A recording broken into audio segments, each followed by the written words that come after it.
దేవి నవరాత్రులు ఇది 7వ రోజు. ఈ రోజు మనకి అమ్మవారు మహాచండేశ్వరి దేవి రూపంలో అయితే దర్శనం అయితే ఇస్తారు. చూస్తుండగానే 7 డేస్ కంప్లీట్ అయితే అయిపోయినాయి. ఈ 6 డేస్ మనకి అమ్మ శాంతంగల అమ్మవారిగా దర్శనం అయితే ఇచ్చారు. 7th డే అంటే ఈ రోజు మనకి అమ్మవారు ఉగ్ర రూపంలో అయితే దర్శనం అయితే ఇస్తారు. శాంతంగల అమ్మవారికి నిమ్మకాయల దండ, వేప కొమ్మలు పెట్టుకోవచ్చు, పెట్టుకోపోవచ్చు. ఏమి కాదు.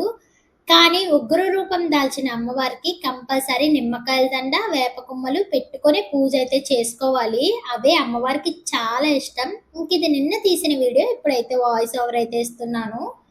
మార్నింగ్ చేసిన పూజ, ఈవినింగ్ చేసిన పూజ పెట్టాను. మార్నింగ్ అయితే నైవేద్యం కింద కట్టి పొంగలైతే పెట్టాను. ఈవినింగ్ అయితే సగ్గుబియ్యం పాయసం అయితే పెట్టాను. పూజ అయితే చాలా చాలా బాగా జరిగింది. మీరు పూజ చేసుకున్నారా లేదా అన్నది కామెంట్ అయితే చేయండి. చాలా మందికి డౌట్ అయితే ఉండొచ్చు. అంటే మనం మార్నింగ్ పూజ చేసుకున్నప్పుడు పువ్వులు పెట్టి పూజ చేసుకుంటాం కదా! అవే పువ్వులుంచి ఈవినింగ్ గూడా పూజ చేసుకోవచ్చని. చేసుకోవచ్చు ఏమీ కాదు.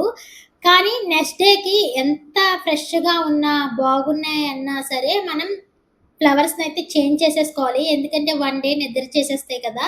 సో, నెక్స్ట్ డేకి మాత్రం ఉంచకూడదు. నేనైతే మార్నింగ్, ఈవినింగ్ గూడా పువ్వులైతే చేంజ్ చేసుకుంటున్నాను.